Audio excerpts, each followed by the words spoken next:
Katana, we gotta bring your mummy dad back. Fatality.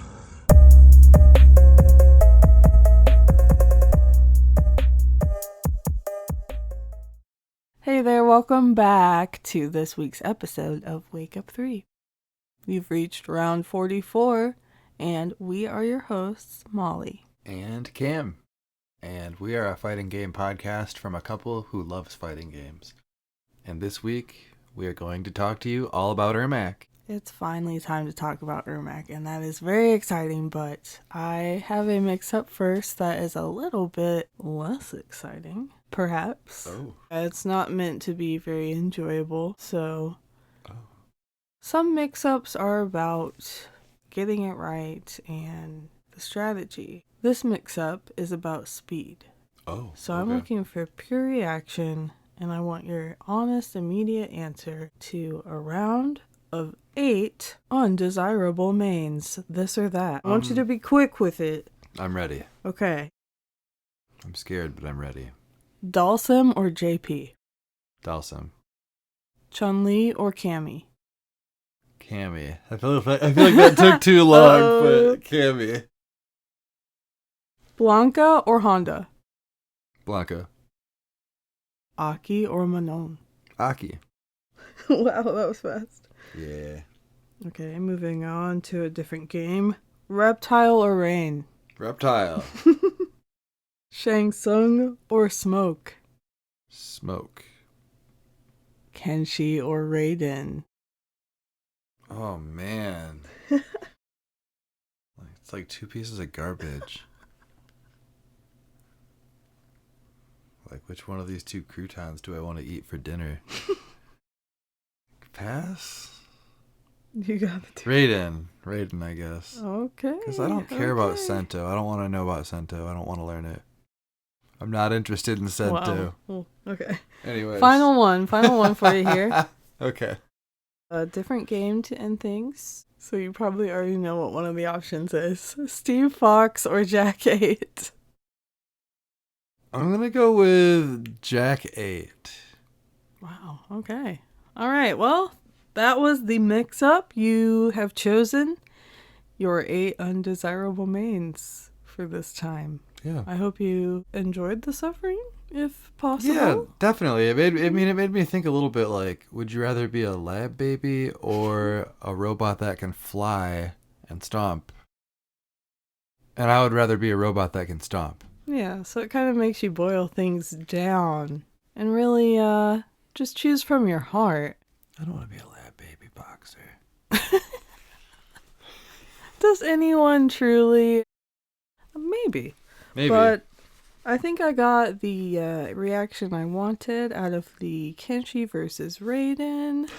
So if you wanted to know who Cam really struggles with, I just now don't. you know. I don't like He Kenshi. really doesn't like either one of those characters, but it's Kenshi. He's the worst. It's decided. Yeah, probably. I was also surprised at the speed at which you chose Aki over Manon, especially because we've never played Aki, so... Yeah, we don't have Aki, we've never played Aki, but I would definitely pick her over Manon. Just as there was quite a bit of Street Fighter in my mix-up there's also quite a bit of Street Fighter in our weekend fighting games, which we're getting into now.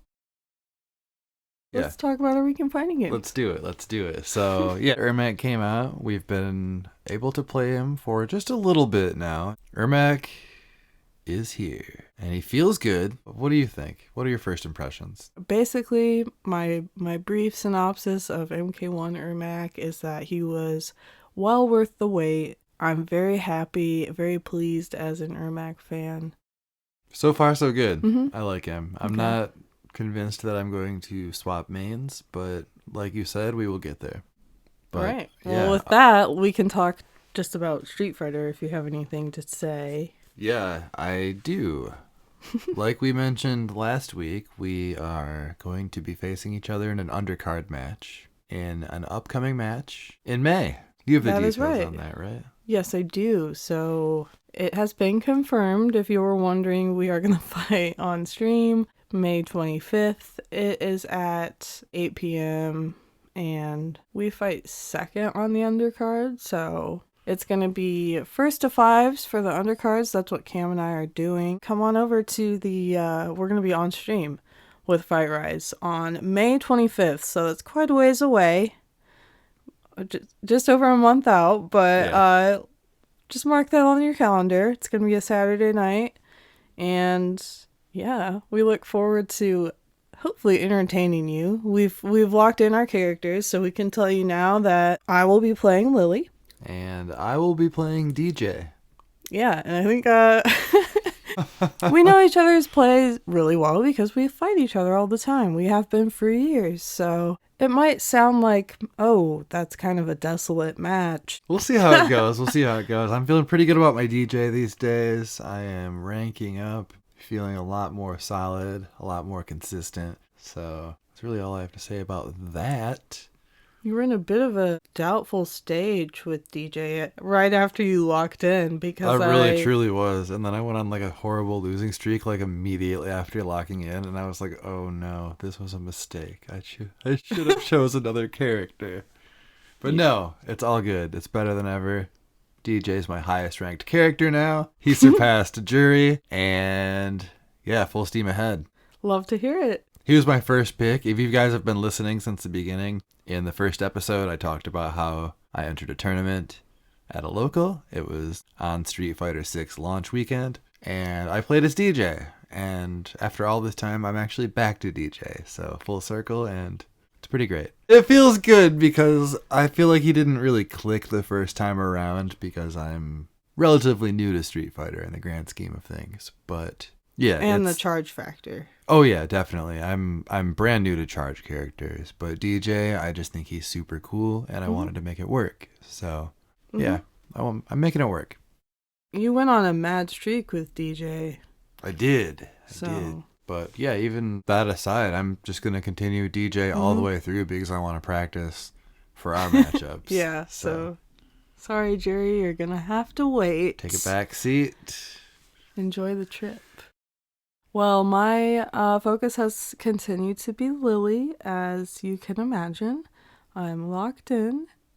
I think I knew kind of all along that that's who I was going to choose regardless, just because I've been playing Lily for weeks now, and that's the only character I've been really focused on to that extent. So I felt, if I pick Jamie now, like I could, but then I'd have to just go back to Jamie. It's like what you were saying with DJ, but it worked out. So, yeah. So I picked Lily. Maybe that's just, like a safe choice, but that's who I've been playing. And yeah, I've been kind of rising in the ranks as her recently, going on some streaks. So it's been nice. Yeah. And I'm not quite to my goal where I want to be with her placement-wise yet, but moving a lot faster than before, so that's been nice. But I think that pretty much covers our weekend fighting games. Definitely check us out on the 25th of May next month for our undercard fight. And without any further hesitation, no delayed wake-ups here. None. It's time to get into the Master of Souls himself. Ermac. All right, and with that, let's jump into our main topic of the day. Let's talk about Ermac. So what's Ermac's whole deal? What is his whole deal? What's he doing here? Before I get into the way he looks and the way he operates and all that, I want to start at the very beginning and give a quote from a man himself, Ed Boon, about his origins, about Ermac's origins. Okay, so this is a quote directly from Ed Boon. It is his pinned tweet that you can find currently on his Twitter. 30 plus years ago, we were working on the very first Mortal Kombat game. The game's software had sections of code that it theoretically should never reach/execute. If it did, it incremented a counter that would log the error. We also made a game audit screen where we would check this counter in arcades.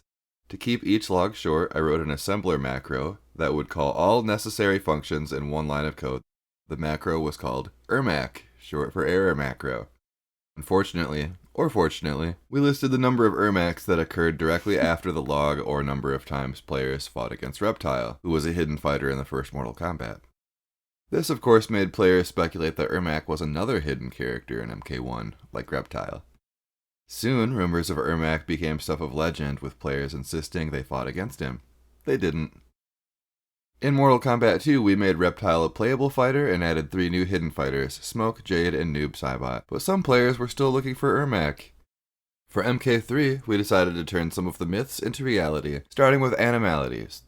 Finally, in Ultimate MK3, running out of colors, we finally added Ermac as an actual Red Ninja on the roster.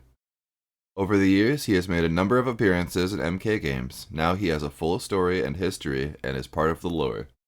We never, as in ever, would have guessed this Red Ninja with a ridiculous name would end up such a big part of Mortal Kombat's history and still be kicking over 30 years later. But here we are, as he is about to join the roster of MK1. Very nice. A little bit of a long story, but I wanted to, give a little bit of backstory from the man himself. I would have to say that Ed Boon has given Ermac special attention with his release.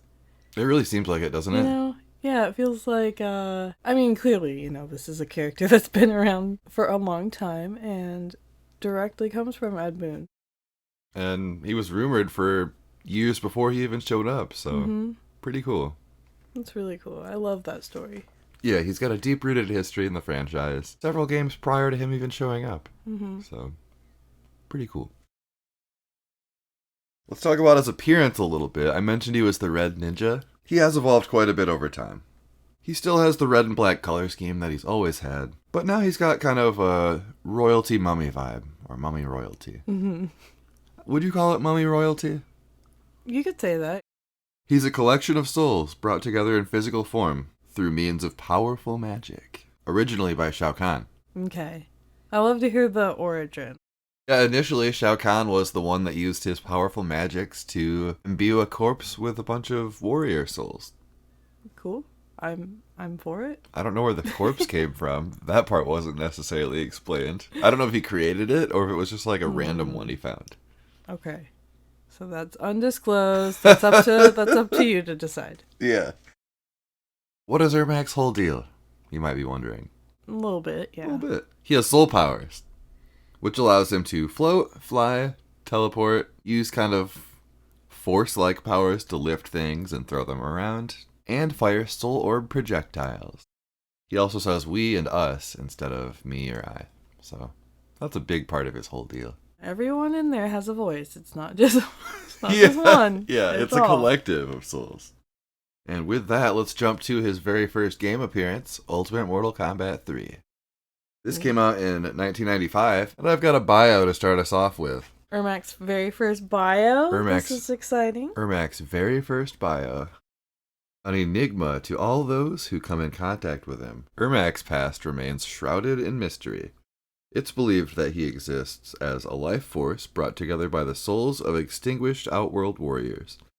Shao Kahn had managed to take possession of these souls and use them to fight on the side of tyranny. And that's it for his bio for the very first game. He took possession of these souls, gave it some sort of life. That life is Ermac. And now Ermac can just kind of go about I guess his he own can free will? I wouldn't call it free will, no, and we'll get to that. We'll definitely get to that. Okay. Covering more of Ultimate Mortal Kombat 3. Alright. I love this game, by the way. It's a good one. It's a good game. It's my favorite of the classics. originals. I think same. Let's go over his special moves. To start, in his first game, he only had a couple of moves. He had his force ball projectile, a teleport punch, and a telelift, which is like a force lift. Those are all, they all still kind of come back, His fatalities are called Uppercut from Hell and Teleslam. Uppercut from Hell, he uppercuts your head off. It's basically the classic. And then Teleslam, he lifts you up and slams you up and down over and over and over and over till you explode into a bunch of bones. That's an Ermac classic. His ending. This is non-canon, but I love covering these. Having been in hiding since the first Mortal Kombat, neither the Earth nor the Outworld Warriors had recognized this elusive ninja. Ermac uses his victory in the tournament to prove his existence, as well as a warning that he will return as an unstoppable force in the fourth Mortal Kombat. Oh. It's actually funny because this did not happen. He was not in Mortal Kombat 4, and he was also not in the 5th one. So Oof. there was a long gap between appearances. Yeah, what actually happened? Well, he didn't return. He fought alongside Shao Kahn's forces in the Earthrealm invasion, but after Shao Kahn's defeat, Ermac remained under Shao's control and wandered outworld aimlessly without instructions. This goes on until Kenshi finds him in Deadly Alliance and frees him of Shao's control. To show his gratitude, Ermac teaches Kenshi how to do the teleslam. So the reason that Kenshi knows how to do all these telekinetic slams and lifts is Ermac. 2002's Deadly Alliance, Kenshi learns how to do Ermac's abilities and I guess frees him, but he still does not show up in that game. Yeah, what do you think about Ermac being tied to Kenshi as we get further down the road in his history? I don't love it. I don't know. I'm fine with it being part of Kenshi's origins because they had to figure out a way to give him soul abilities or whatever. Not that it's soul abilities, but they gave him the telekinetic powers. I guess I'm fine with it because they don't seem to be linking them too much in their current versions. So, I don't know. I guess we'll see. I could be wrong on that. Maybe they'll be like BFFs when they talk to each other. Yeah, maybe. But let's jump all the way 9 years later to 2004's Deception. Wow. That's a long time. It is. It is a long time. Makes me glad that I didn't have to wait 9 years. Honestly. All the way until Certain Deception, 3D game. Here's a bio for Ermac and Deception. We are Ermac. We are the fusion of the souls of dead warriors, created by Shao Kahn to obey without question. We served as his enforcer for many years until the Earthrealm warrior Kenshi released us from our bondage and awakened our perception of the world that surrounds us. We are now free to choose our own destiny. We encountered a fellow warrior spirit who, like Kenshi, understood our suffering.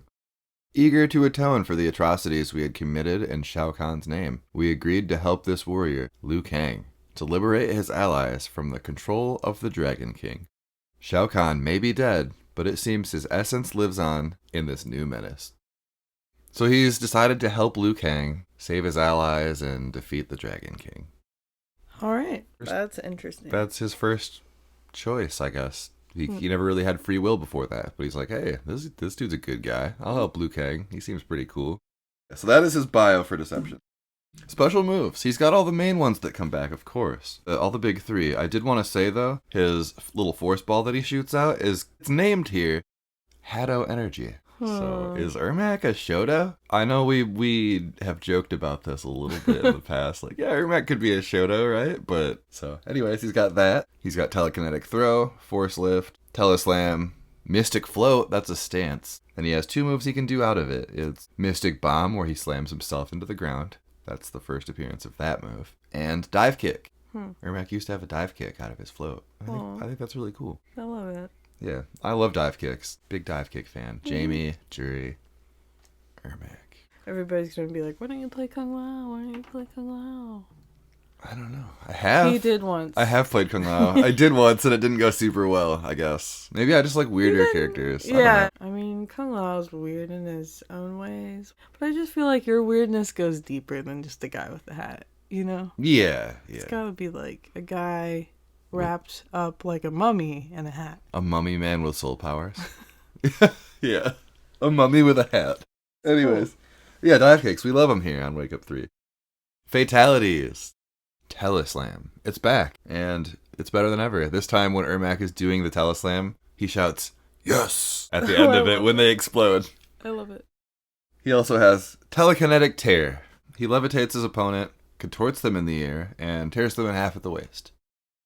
And his ending for Deception is actually canonical.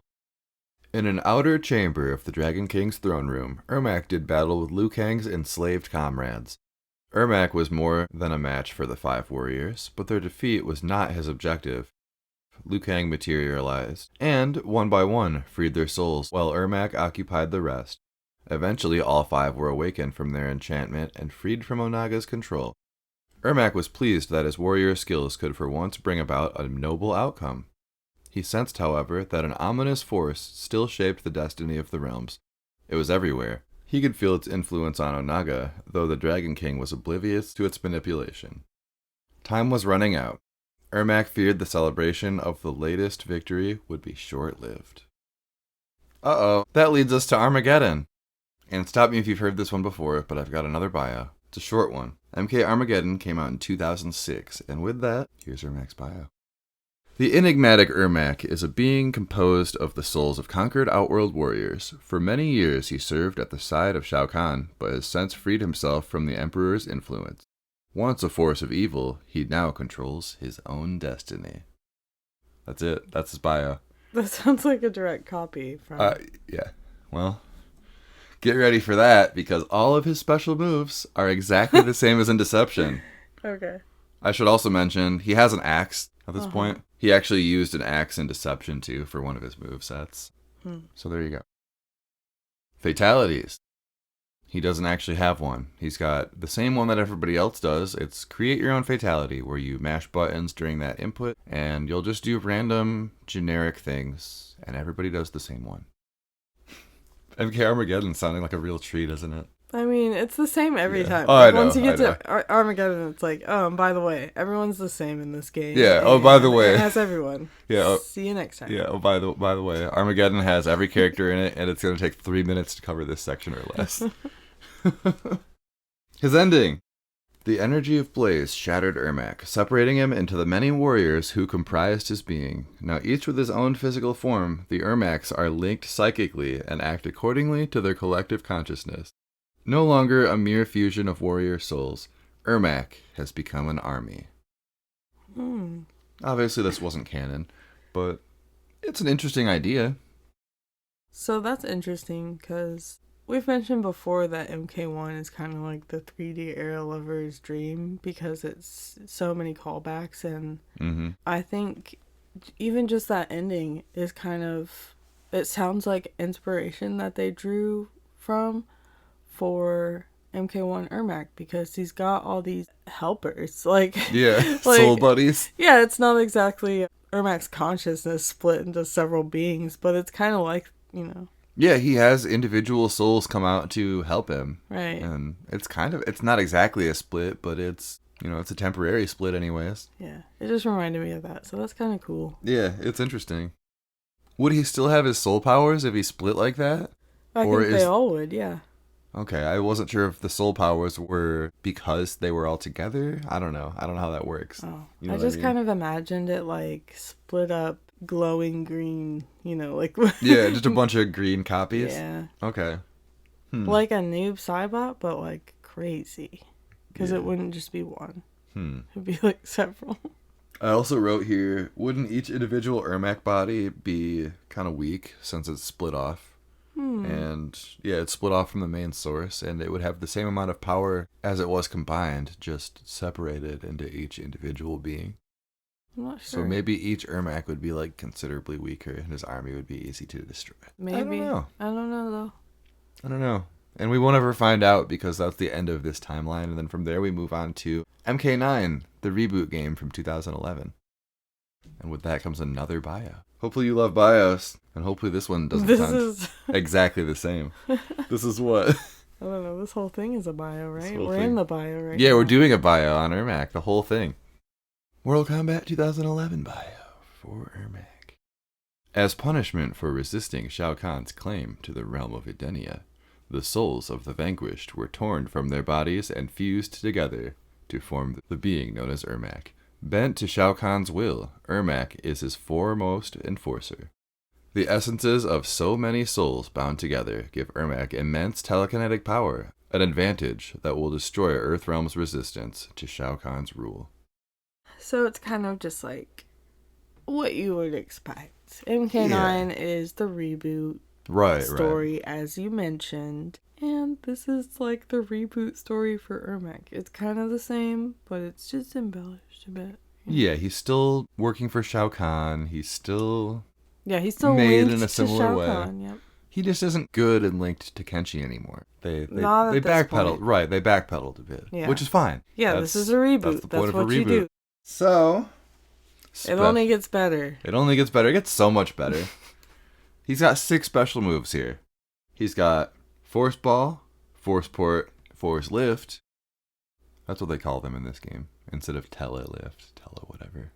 Force Port? Yeah. I don't like Forceport. force, but I don't know, something about Yeah, I know. I wrote Forceport down and I was like, is that really what it's called? You can't just call it Teleport. He's also got Air Blast, Hover Slam, and Force Push. Okay. Hover Why Slam. not Force Blast and Force Slam? I don't know. Why force anything? Hover Slam has got to be one of my favorite moves that Ermac has ever done.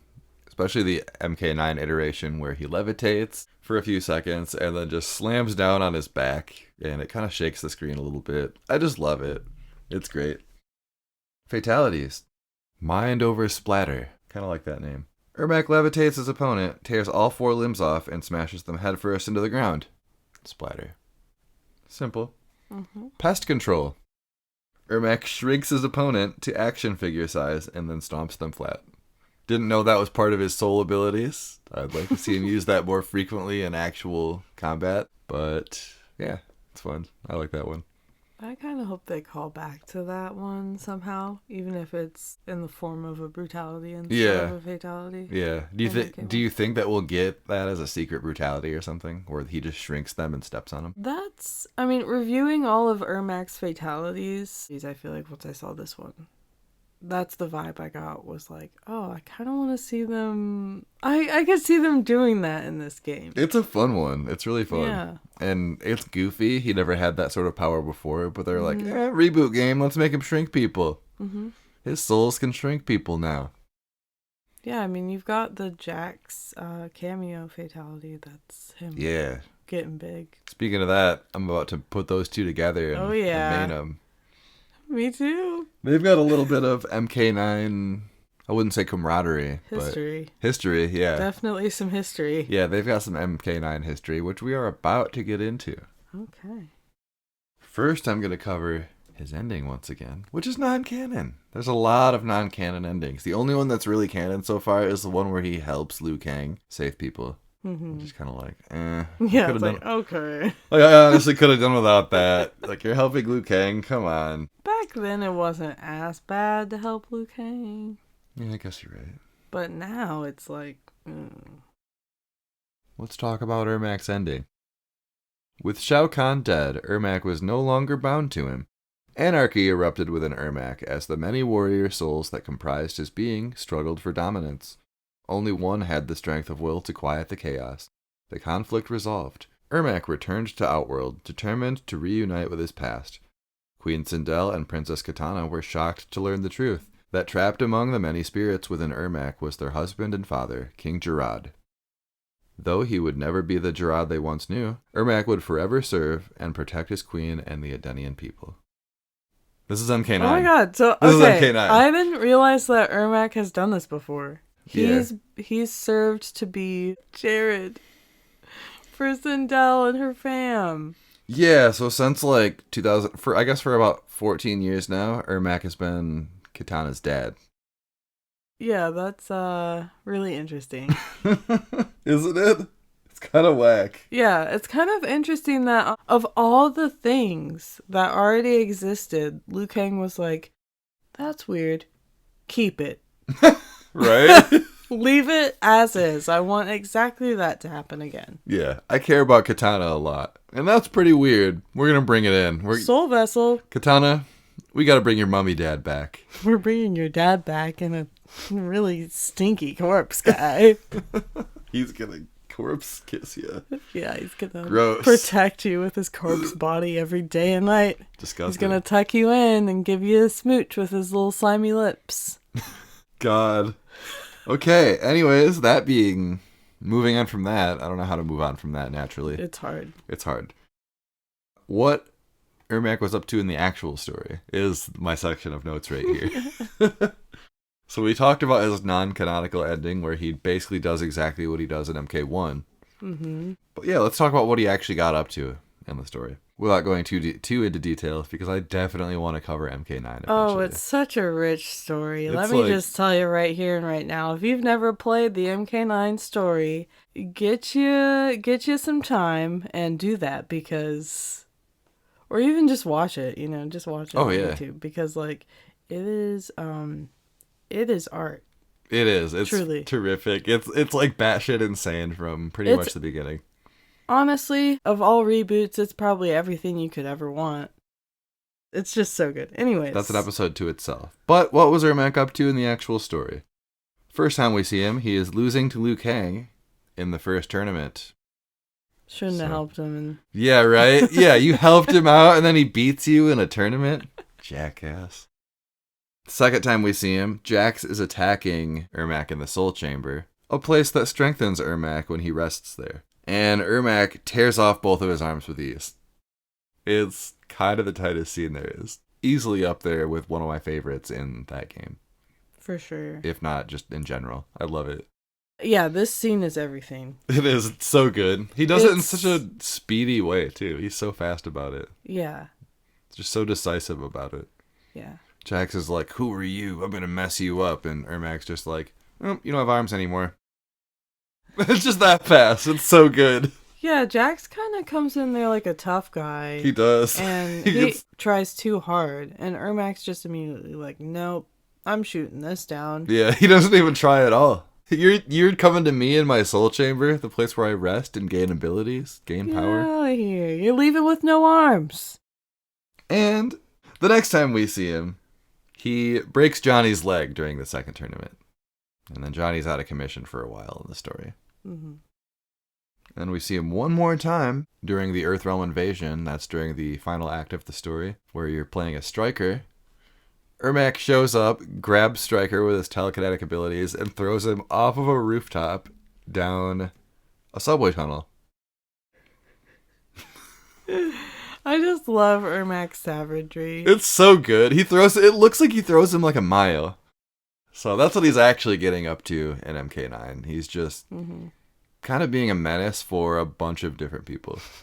It doesn't really matter who you are. If you're in his way, he's gonna take care of you. Yeah, he's gonna tear your arms off or throw you in front of a train or just, I guess, break your leg.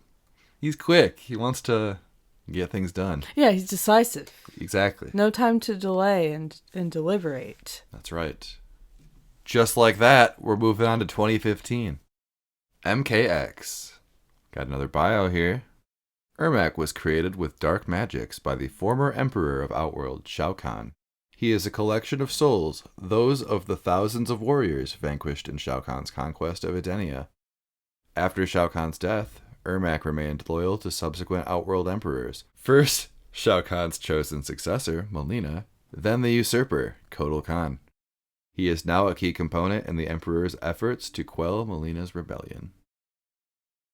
So, a lot changes in that story. We see all our heroes and villains aged up, and Ermac's a wrinkly old, rotted corpse man at this point. I think MKX is the first game that they really lean into the mummy aesthetics, because for a few games now he's had the head wrapping and stuff, but he's got a lot more bandages in general in this one. Plus he's actually decaying and gross. Kind of interesting how well that's stuck over the years. Like, we're still getting... I guess we're not really getting a head wrap yet that we know. Not yet, but I think we will. But we might. We'll see. Let's talk about the special moves of Ermac and MKX. There's a lot of them. There's a lot of them. There's so many that I'm just going to breeze right through them. Okay. Is default ones without variations are Soul Burst, Up Soul Burst, Air Soul Burst, Force Lift, Teleport, Air Teleport, Hover Stance, Air Hover Stance. And then he's also got extra moves outside of that based on one of the three variations you choose. If you choose Mystic, he's got Telechoke, Telehang. If you choose Master of Souls, he's got Soul Trap, Vanish, and Soul Ball. That one's my favorite. I love the Soul Ball. And then Spectral comes with Soul Charge and Soul Ascension. Soul Ascension, you get to fly around freely anywhere on the screen. It's pretty cool. Mm-hmm. Fatalities. We just watched these recently, like you said, and you were actually kind of gross. I feel like you were grossed out at these ones, even though we used to play this game all the time. Yeah, they're pretty gross. They are. Compared to what, I don't know. Like, I guess they're just not really going that route in MK1, and I really don't think they did it too much in MK11. I wonder what it would be like if we went back and played MK11 at some point. Like, if I would think, like... These are gross. These are, like, grosser. Yeah, I don't know.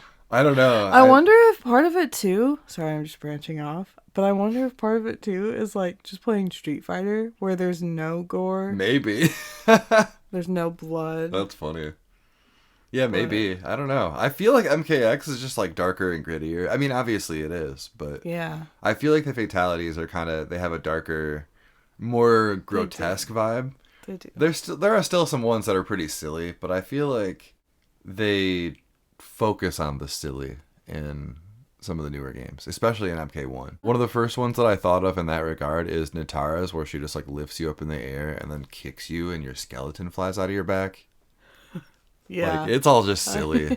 Going from that, like, I guess going from 2015, the stuff I'm about to say, to like the goofy stuff of now, maybe that's what it is. But yeah, maybe plug your ears or skip 15 seconds if you don't like gross stuff. But Inner Workings is one of them. And Ermac lifts and contorts his opponent and then pulls their intestines out of their mouth. That's not all of that fatality. He pulls their guts out and then he just wads them up and Splats them on the ground. There. Yeah. Yep. Take that. Yeah, and then I they just hang crushed there. your gut. They just hang there. Yeah, it's pretty unpleasant. And then the other one's really messed up too. Yeah, it's called Head Out, and Ermac pulls the opponent's head off, shoots it down their neck hole, and force pulls it out of their stomach. It is pretty gross. It's extra, and they're like instantly dead, so I don't know why you had to do any of that, man. But that's Ermac. Decisive, getting shit done. Mm-hmm. Let's get into his ending here. It's non-canonical, yet again. Alone once more. So sad. Alone once more, Ermac searched the labyrinthian corridors of Shao Kahn's old fortress, searching for the source of a faint voice calling to him. Suddenly a wisp of dust brushed his chest, wrenching free one of his many souls. The dust took the form of a man who began to consume soul after soul. As the weakened Ermac stared helplessly, he recognized the mysterious figure. The sorcerer Shang Tsung returned from death. Yeah, you're doing a thumbs down. And as you'll recall, Shang Tsung was not in MKX. And he was in MK11. He- So you say these things are Right. non-canonical, but really they might have some kind of influence. Oh yeah, they definitely have an influence on what happens in future games, because not only does Shang Tsung return in MK11, he also has one of Ermac's abilities. Oh my god, He's- that's right. Yeah, so he's got Ermac's soul within him, and he's using that for the telelift. Wow, you're really making me hate Shang Tsung now, aren't you? A little bit. I'm just glad that Ermac never had anything to do with Shang Tsung before.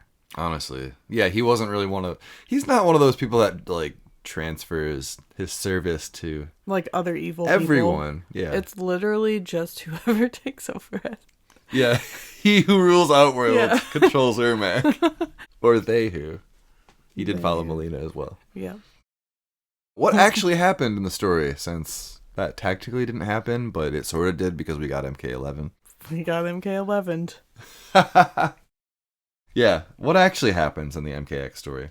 Well, Ermac starts out by following Melina's command, but after learning that she is not a blood descendant of Shao Kahn, betrays her and pledges his allegiance to the new emperor, Kotal Khan. It's pretty decisive. It is. Some would call Ermac in the story just a jobber. Yeah, people... But you know what? That takes guts. It does. He's like, oh, you're not actually blood related to, like, the guy that I think is super cool, Shao Kahn. Fuck you. I'm going to go with Kotal because he's blue. From here, Ermac spends most of the story chilling with Reptile and Aaron Black, just doing random jobber missions. I'm not going to get into any of them because literally every time he shows up, it's like, oh, he's so powerful, and then he loses to, like, Jackie Briggs. Yeah. So, The kids have to show off, though. yeah. That's, like, the main downfall of MKX. The kids. Yeah. I think most would agree, but I think so. It's just like... they're not the worst. No, they're not the But, worst, That's but... coming from someone who played MKX as their first MK. So, Yeah. does they're- my opinion even matter on this game? Of course I'm it does. biased. I think it does. It's your first one, so of course it does. Okay. I'll take it. Yeah. Don't have to twist my arm.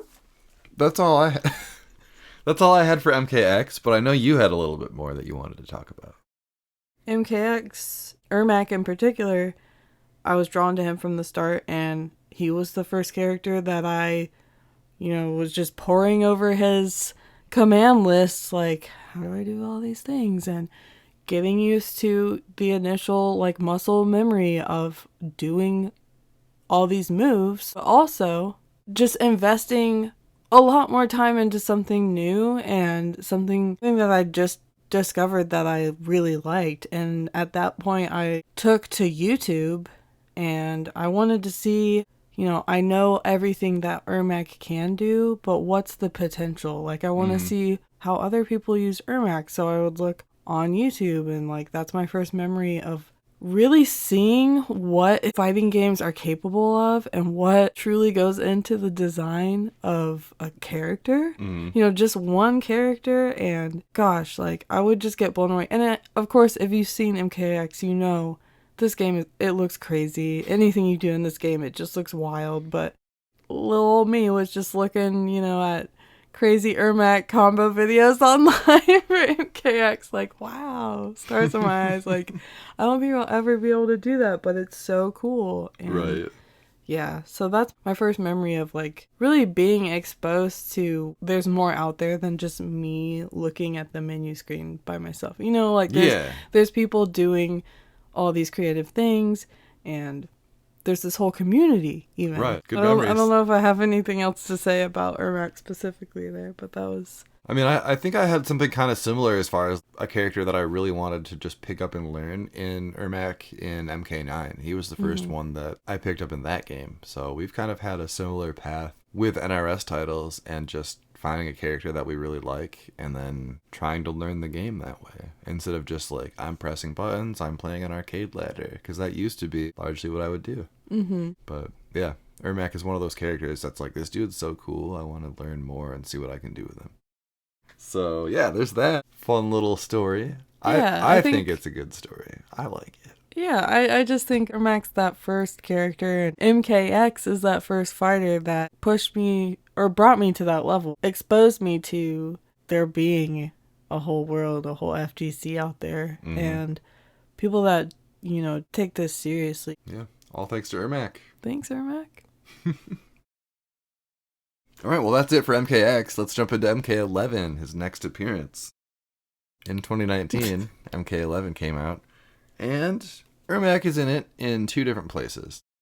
We mentioned one of them already.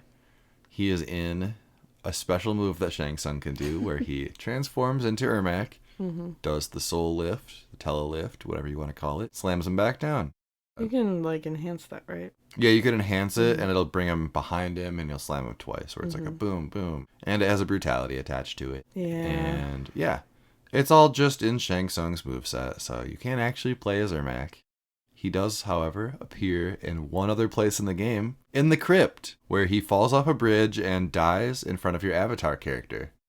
He lands on a spike, and he's like, ah! And that's it. That's his appearance in MK11. Such sad times. Yeah. Man, such sad times. I was really enjoying MK11 back in the day, and then this happened. Yeah, And the heartbreak of... on top of this happening, they also made a whole brand new costume for him to die in. Oh, yeah. It was a brand new outfit that we had never seen, and we never ended up getting in any other capacity. No. And I do still, to this day, see a lot of people asking if we can have the skin in MK1. So I guess we'll see. I don't know. That would be interesting. Why not put it to use? Right. It's kind of like a legendary, item. Yeah, it's just like Ermac's death costume. Yeah, Ermac's ceremonial death garb. Yeah, there you go. You got the file name and everything. Ermac's ceremonial death garb. But yeah, they made him this fresh new outfit for him to die in and for them to never put him in MK11. Yeah. And we also found out later that the model that is dressed in Ermac's outfit is actually Kung Lao. So fun fact for you, that's Kung Lao's face and body on a spike, wearing Ermac's outfit with glowing green eyes and gray skin. Yep, pretty cool. Yeah, look it up. It's interesting. It's just like a weird gray Kung Lao with less details in his face. I love little things like that. Yeah, it's a lot of fun. Yeah, I feel like it was always pretty hopeless with Ermac and MK11, but... Yeah, there was always that thought like, well, he's down on a spike, so we're probably not going to get him. And we didn't. But now we're finally about to. And let's transition into Ermac's MK1 character bio. Okay, new stuff. New stuff. Brand new. Fresh. Very fresh. 2024. Ermac is a collection of souls bound together by Quan Chi's dark magic. The souls within him were intended to function as a group mind. That part of the spell is temporarily undone, however, when Ermac is defeated by Melina. During that period, one of the souls in Ermac's collection takes control of his group mind. It is that of Emperor Jared, deceased ruler of Outworld, and husband of Empress Sindel.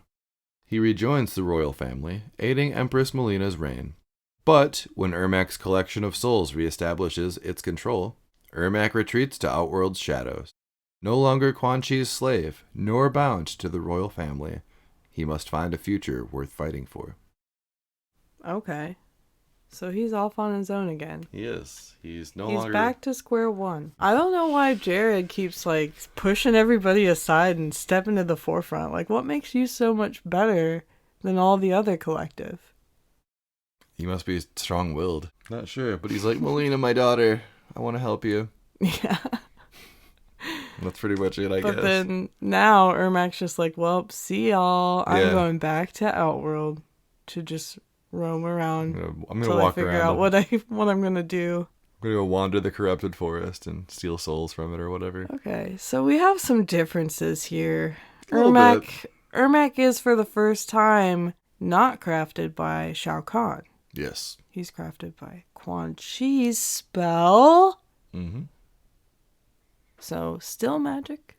Still He's always magic. been magic. And yeah, that's cool. Yeah.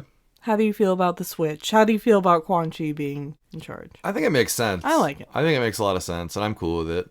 I'm cool with it. Yeah, I feel like either way, it works. I think in the past timelines, it made a lot more sense for Shao Kahn to be the one that created him, because Shao Kahn used to be a lot more powerful than he is in the MK1 timeline. But yeah. If Shao made him in this timeline, he'd probably have like horns or something. Yeah, right. Also, I don't know that Shao Kahn has magic in this one, right? I mean, he still imbues his axe with he's got something. I guess you're right. Yeah, I don't know. It seems He's got that like Injustice Ares style axe maneuvers and all that. So I guess that's yeah, he does. he's got that Ares magic. All right, let's talk about his special moves a little bit. He's got the lift, he's got the teleport, he's got a soul burst, a hover, he's got like a little ground slam sort of thing that he does out of the air. The only thing that he's really missing is his projectile. But he's got a lot of other neat little features, like, what would you call it? Like his little soul friends that he calls out? Yeah, his helpers. Yeah, he's got helpers. He's got little ghouls. He's got a little Netherrealm demon. And they all come out during the fight to help him. It keeps it fresh and exciting. Yeah. And it's the right level of weird. It's the kind of weird that I really enjoy. I love seeing a banshee come out and hug him to make him green and protect him from damage for a little bit. It makes it so he takes damage on his meter instead of his health bar. That's pretty cool. Or a giant Netherrealm demon that just punches you in the back. Right. Not you in the back, your opponent in the back. That wouldn't be a great summon. That would be like a Kodal summon if he was in the game. Yeah, it would have just something come out and just hurt him. It's just a debuff. It's like an accidental thing. Like, why did you do this? Anyways, yeah, he's got a lot of really cool tools. Let's talk about his fatalities a little bit. He's got two of them. He's got one where he spins the opponent around and kind of breaks their ankles and wrists off, and then a little bit further up their legs and arms, and then smashes them into a big meatball. And that's it. And then he's got another one where he pushes your soul out of your body, tears your body in half just kind of casually on the way over to your soul, and then sucks it up into his mouth like Emotep from the Brendan Fraser Mummy series. It's pretty awesome. Anyways, this isn't a Brendan Fraser Mummy podcast. But it could be. Right in today, and we'll change everything from this point forward. Episode 45, Brendan Fraser's Mummy series. Beyond that, let's talk about his ending a little bit here. For a moment, Jared took control. We fixed the damage which had allowed him and reimposed our collective will. But the damage went further than we thought. Without Quan Chi's aid, the spell which birthed us would fail. All of our souls would die. We freed the sorcerer from captivity, but after healing us, he betrayed us. He schemed to make us his slave once again. Combat was fierce, but we persisted, finding strength in the unique abilities of our collective souls. Now we must decide our future path. Reconciling our desires will be difficult, but reconcile them we must. If not, we will be consumed by civil war.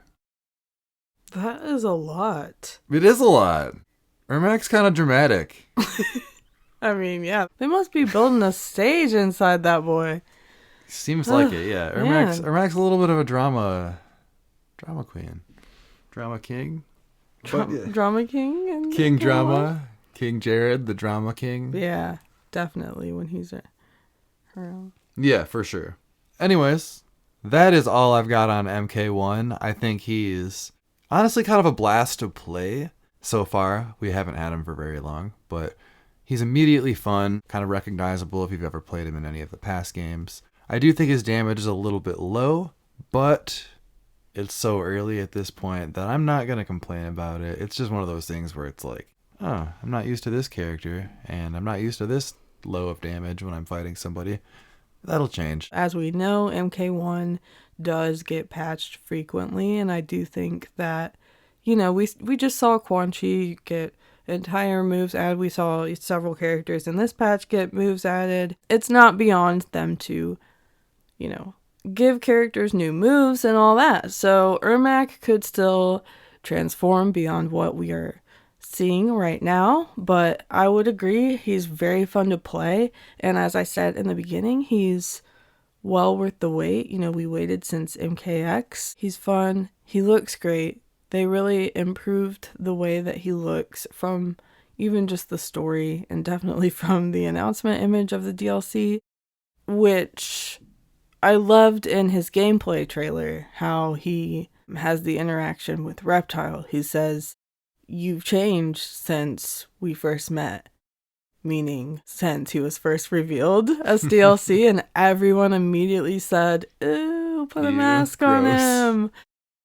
And Ermac replies with, "We believe for the better," which definitely they made him look so good. And on top of that, Ermac's gear piece, which is his entire head. Just headgear in general. Yeah, headgear.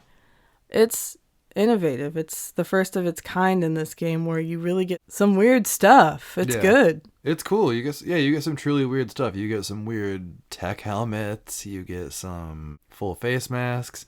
You get my personal favorite, a full head mummy wrap with no eye holes. It's exactly what you wanted. It's perfect. I love it. So we're loving Ermac. I am going to continue learning Ermac until I can get good enough to go online. But yeah, as of right now, his damage is concerningly low. I'm not in any huge rush to bring him online until I have a solid game plan with him. But he's got so many routes, and just he really is just a treat for anybody that's I almost want to say maybe missing the MKX style a bit, where you can just like combine so many things and it feels like you're going a million miles a minute. Yeah, check him out if you love a good rushdown, and I'm gonna keep playing him when I play MK1, which might not be the most at the moment just because of Street Fighter, but good stuff, Ermac. Yeah, good stuff. Back to it. Let's talk about just a few more things here. Ermac has appeared in a couple other things. He was in a couple episodes, 2 episodes of the 1996 cartoon Mortal Kombat Defenders of the Realm. And in it, they remove his mask at one point, and he is a middle-aged, balding man with a goatee. No. So that's pretty weird and off from what we eventually see him which is a decrepit mummy man. But anyways, next up we see him in 1997's live-action movie, Mortal Kombat Annihilation, where he helps Shao Kahn fight the good guys for a bit, and then eventually Sonya snaps his neck with her legs. He's in Mortal Kombat Legacy Season 2, and he looks worse than ever here. He honestly, I don't know if you've seen this. This is a 2013 web series. He fights Kenshi in it, and he looks like old Greg. It's bad. It's very bad. It's the worst he's ever looked. I don't know if there are any Ermac fans who would admit to enjoying that Ermac. No, there were a lot of cool things that Legacy did, but that was not one of them. He was also in Mortal Kombat Shaolin Monks, the 2-player adventure game, as a secret hidden boss that you had to do a couple of random things in order to find and then challenge. You fought him in the Warrior Shrine, and during this, he would actually make characters from the Warrior Shrine come to life and fight you during the battle. He's also in the Mortal Kombat X comics, which I honestly know nothing about, but I have been enjoying learning about them recently through Romez Guide's YouTube. He's been covering them recently, and it's been a lot of fun. So if you like comics, I feel like those are harder to find these days, but those have been really fun listening to. Yeah, shout out to Romez Guide on YouTube. Lots of MKX comic coverage in particular, if that piques your interest. All right, well, this episode was just a highly anticipated episode to make, so Definitely. We hope you had fun listening to Ermac's history and hearing our dumb little banters about him, and we hope that you are enjoying MK1 Ermac, and if you're not, or just if you just want to share how it's going, let us know, because it's always fun to chat about things when they're brand new and see how everyone's doing with it, but that is all we have. So we will see you, hopefully, this coming Tuesday. This coming Tuesday, join us for Wake Up 3 Rise and Fight on the Fight Rise Discord. That is our little live show that we do. That will be at 8 p.m. Eastern Standard Time. And we're going to be talking a bit more about our training regimens as we prepare for our first to 5 in Street Fighter 6. So if you want to hear us talk more about our DJ and Lily, then tune into that, and hopefully we'll see you there and chat with you on the stage and stuff. So Yeah. see ya. See you then. We are Wake Up 3. Bye. Just one more thing before we go. We wanted to share our most favorite Ermac interaction. This is from MKX when Ermac interacts with another Ermac. We are many. We are many more. We are many more, but infinity times infinity no paybacks. Round 1. Fight. Thank you for joining us on another episode of Wake Up 3. You can follow along on Twitter at Wakeup3FGC or on YouTube and Spotify at Wakeup3. I'm your host Cam, and you can find me at Big Ruck Online on all social media. And I'm your host Molly, and you can find me on Twitter at Concut, that's KAHNKUT, or on PlayStation, that's Jan Michaels. This is Wake Up 3 signing off. Bye. We are Ermac. We are the fusion. I'm not going to go with that for the whole thing. We are Ermac. We are the fusion. That sounds bad too. We are Ermac. Oh my god. We are the fusion of the souls of dead warriors. You're trying to do it again. I'm going to force port. I got a force port. I got a force port. Anyways. God. Doesn't sound good. Terrible. That's going to be at the end. I got a force port. I got a force port. Get out of my way.